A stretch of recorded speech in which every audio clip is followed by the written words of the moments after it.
This is the first time I'm talking about Wilder, so I don't know what excuses he thinks I'm making. I'm a throwback fighter. Check the resume. I've been in with all of them. The new school, the old school, and there's still a lot more to do.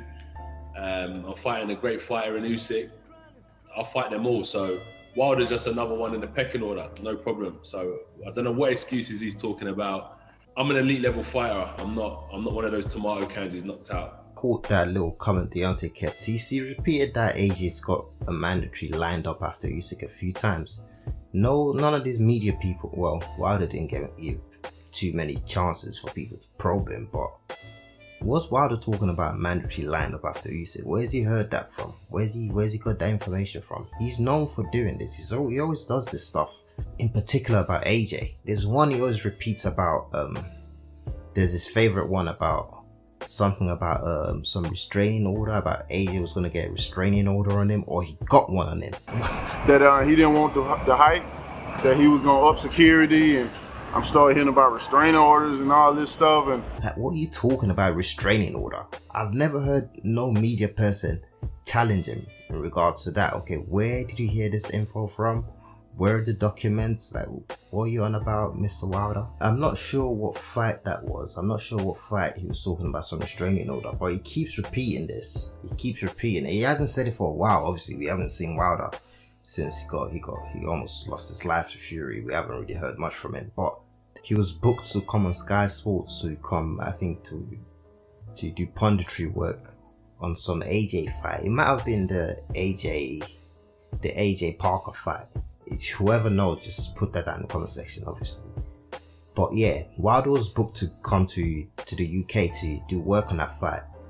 But the sticking point for Wilder was he wanted a face-off or something along them lines. He wanted a face-off with AJ, but they weren't letting him have a face-off. AJ did not want to have a face-off with him. AJ said he doesn't want no unnecessary hype, because look, still till 2021, they don't want to fight AJ. That would have just been some clout tokens Wilder came to collect in the UK to boost his profile. So rightfully so, AJ said, nah, unless you sign on the dotted line, we're not doing no face-offs.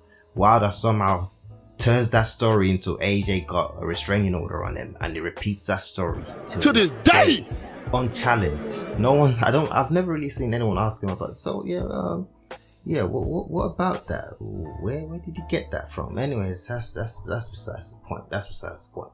What we're really here to talk about is this. Will his place as an elite level fighter be in question if he loses for a second time to Tyson Fury? He ain't an elite level fighter. I've never ever seen in the heavyweight division of a fighter going to war with one weapon in his arsenal, which is what they say is his right hand. But when you get to top level, trust me, that don't last anymore. That don't work. So as we've seen now with certain fights of elite level fighters, he struggles at top level. And there's a lot more of us waiting for that opportunity as well to kick his ass. So yeah, he's going to struggle when he comes to fight people like myself and other heavyweights. That question, that's a poor question, because the question itself answers itself. You're talking about this guy has lost 2 elite top level fights he's had. He's lost them both.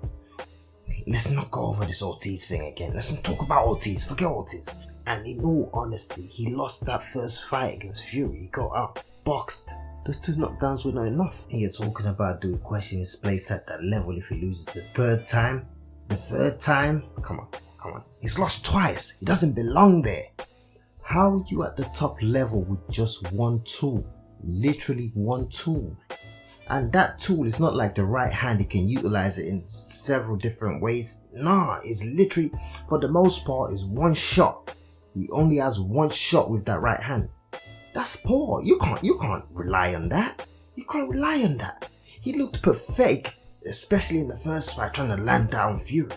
He managed to do it a couple times, but for the majority of that fight, that was sad to watch. That wasn't top level stuff. Say for example, Wilder has some crazy right hook, some right uppercuts to go with the straight right. That would be decent, but it's literally just a straight right hand. Come on, you can't rely on that. So when you don't land that, you lose the fight, and you're a top fighter. It doesn't take a genius to go through his resume and see exactly what they've been doing. They've been avoiding punches for his whole career. Anybody with a pulse, not just punches. Let's put that little asterisk there. It's not just punches. They didn't want to fight anybody decent, particularly punches. Like AJ said, there's a ton of heavyweights out there waiting to punch on him. You can see Michael Hunter the other day saying he stops him early. I think I'll stop Wilder very early. I don't really recall Hunter talking that crazy about Wilder, but yeah, he popped out the other day and said, yeah, I'll stop him early. Stop him early. Even Dubois, before his eye situation, Frank got into Dubois to say, listen, Dubois, call out Wilder. Say you knock out Wilder. Dubois was on to Wilder. Dubois was on Wilder's helmet before Wilder went into hiding, and Dubois had his situation with Joyce. So yeah, Wilder, you're a bit of a marked man. If you lose this fight, he's probably going to retire anyway. So that's probably how it's going to turn out. But if he doesn't retire...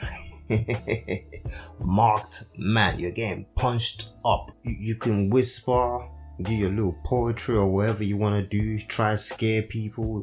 That's not gonna work. You've been figured out. Now everybody know exactly how to approach a fight with you.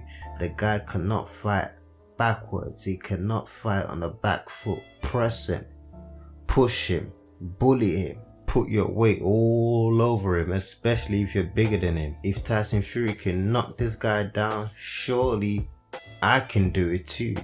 That's how most of these heavyweights are going to approach a fight with Deontay Wilder. For those reasons, I don't really see him sticking around after he loses this next fight. What say you? Leave your thoughts down in the comment section. Subscribe if you're new around here. Come on, you guys are doing me a little bit dirty with them likes, you know. Let go of those likes. What are you keeping them likes for? Anyways, that's how I was saying. Subscribe if you're new around here. Have that notification bell on as well, so you know exactly what's going on over here. Twitter !UK. Shout me, I'm out.